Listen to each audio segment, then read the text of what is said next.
Praise lord. ఈరోజు సామెత నేర్చుకుందామా? సామెతల గ్రంథం 11వ అధ్యాయం 3వ వచనం. యథార్థవంతుల యథార్థత వారికి త్రోవ చూపించును. యథార్థత వలన ఎన్నో ప్రయోజనాలు మనం వింటూ వస్తున్నాం, తెలుసుకుంటూ వస్తున్నాం. యథార్థత అంటే మానవ స్వభావాన్ని విడిచిపెట్టి దైవ స్వభావంతో జీవించటం. దేవుడు ఎలా ఉన్నాడో మనం అలా ఉండడం. దేవుడు ఏ విధంగా మనల్ని ఉండమని చెప్పాడో అలా మనం ఉండడమే యథార్థంగా జీవించడం అంటే. పాపము లేకుండా పాపమును అసహించుకుంటూ పాపమును దూరంగా పెట్టుకుంటూ బ్రతకడమే యథార్థత అంటే. చాలామంది అంటారు, ఈ భయంకరమైన లోకంలో, ఈ పాపలోకంలో యథార్థంగా జీవించడం చాలా కష్టమేమో కదండి. అందరితో పాటు మనం కూడా వెళ్ళిపోవాలి కదండి. అబద్ధం ఆడాల్సిన చోట ఆడాలా, మోసం చేయాల్సిన చోట చేసేయాలా, అలా చేయకపోతే రోజులు ఎలా గడుస్తాయండి అనుకుంటారు.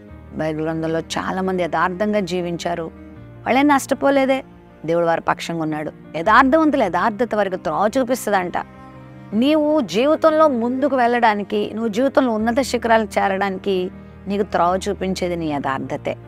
యథార్థత ఒకవేళ కలిగి ఉండడానికి కొంచెం కష్టమేమో, కానీ అది నువ్వు అభ్యాసం చేసుకుంటే నీ జీవితంలో ఖచ్చితంగా నిన్ను ఆ యథార్థత మంచి మార్గానికి నడిపిస్తుంది, మంచి గమ్యానికి నేను నడిపిస్తుంది. కొంతమంది ఏదో కలిసి వస్తే యథార్థతను వదిలేస్తారు. గెహాజీ చాలా చక్కగా ఎలీషా దగ్గర ఉండేవాడు.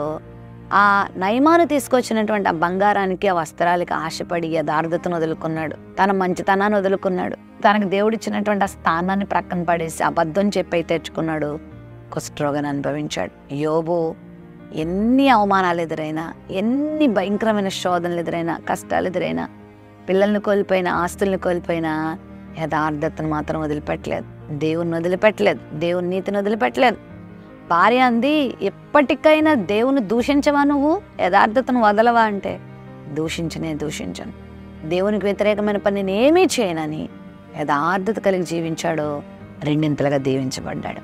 యథార్థంగా జీవిస్తావా? నీ యథార్థత నీకు దారి చూపిస్తుందని ఎప్పుడు మర్చిపోవద్దు.